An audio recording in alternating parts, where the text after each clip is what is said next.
文年咧，因應呢個民主黨政改6人工嘅小組嘅對話會談嘅報告一個簡單嘅回應嘅。咁咧就我總結呢一份嘅內容嘅3點啦。第一咧，其實即係正如頭先阿毓民講，就話呢個即係錯漏百出，越描越黑。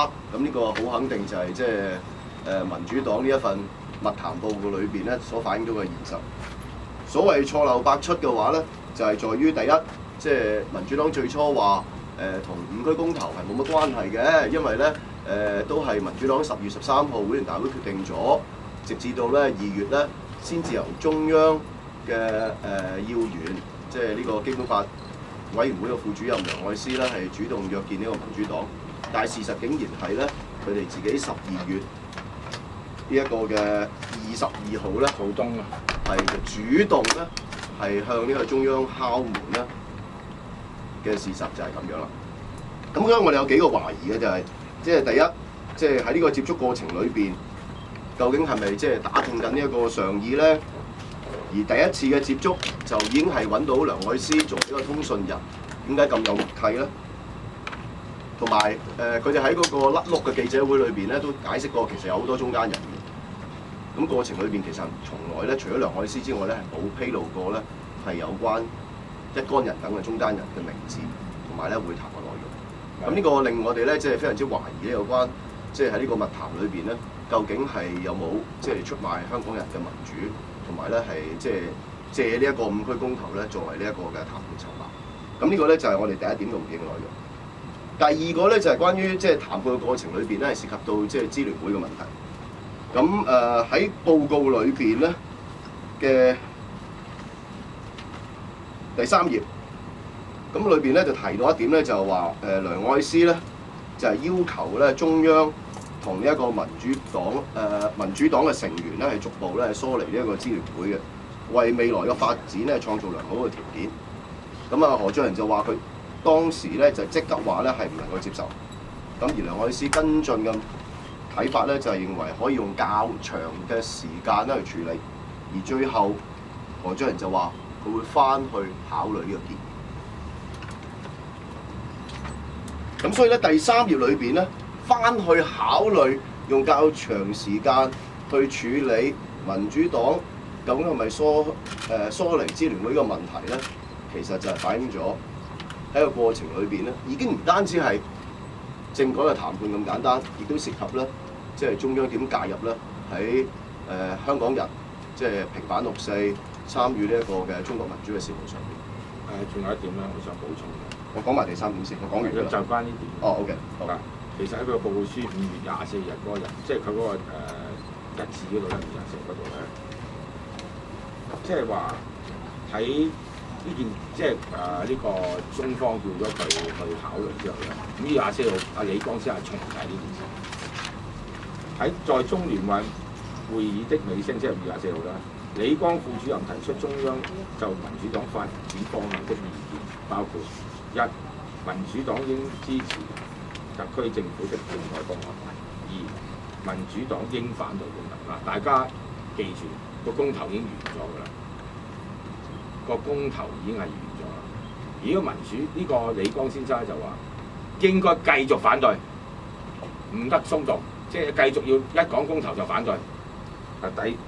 第3個就不應捆綁啦，唔好讀啦。第4個就係民主黨應該支持乜嗰就唔好發生到，唔好讀啦。第5個民主黨應與支聯會劃清界線。即係話何俊仁覺得人哋冇條件同，只係講唔係當係條件。之後李剛再提醒佢，你快啲考慮。呢個問題就係問你何俊仁冇斬釘截鐵啊嘛。你唔好指望啊，傾都唔使傾啊！即係好似阿司徒華當年幾英明神武啊，同阿董建華，即係話喂，你如果叫我唔好搞支聯會，唔使傾㗎喎，直情係斬釘截鐵嘅。點解嗰陣時司徒華咁英明神武？因為嗰陣時冇談判。今日有談判，咪冇個司徒華都英明神武啦。就人哋再三同佢講，喂，你初頭話翻去考慮，而家我而家再提醒你喎，5月24號喎。嗱，呢個咧，民主黨係冇，即係喺初頭我哋問嘅時候咧，呢5點係冇嘅，係我哋逼佢嗰陣時佢講。佢講咗。我即係話叫何俊仁講發表個聲明，好簡單，呢個12隻字就係李剛胡說八道，民主黨極之憤怒。點解講唔到出嚟啊？原來而家人哋再三問你啊，諗清楚未啊？好，第3點就完㗎啦。咁咧就其他唔會有詳細嘅補充，就關於咧喺個談判嘅過程裏邊咧關於呢一個嘅民調。民主黨經常強調咧，而家佢嘅改良方案咧係有60%嘅支持嘅，但係咧好顯然呢一個係選擇性嘅觀察，因為同一個調查喺6月15號嘅中大調查裏邊咧，曾經問過一條咁嘅問題，佢就話咧，如果冇確切嘅時間表同埋路線圖嘅時候，應唔應該通過呢個方案咧？咁樣，你同唔同意唔應該通過呢個方案咧？同意嘅人。即係話同意唔應該通過呢一個方案嘅人咧，係有52.9%，係超過50%。而佢咧就揀選咗另外一個問題咧，係作為即係呢個佐證，因為呢一個係連結到有冇普選嘅路線圖同埋時間表嘅問題，更加能夠全面反映即係市民嘅意見。所以咧，唔單止係即係選擇性篩選有關民意嘅問題，亦都係咧選擇性咧係為自己喺呢個政改嘅改良方案裏邊咧係辯護。咁呢個咧就係我哋即係社民連喺今日簡單即係總結我哋呢份咁長嘅3點嘅意見嘅內容。大家可以翻去睇下啦。嗱，我補充啲咧，就係我有啲對中共政情好了解嘅人，即係提供一啲思考嘅線索俾我哋，即係講呢一份報告嘅。一個疑點咧，就係大家好多記者都冇質疑嘅，就係由呢個民主黨提出改良方案，即係被所有嗰啲親建制嘅人或者建制中嘅人，包括李剛、包括梁愛詩、包括譚惠珠、包括胡漢清，係咪？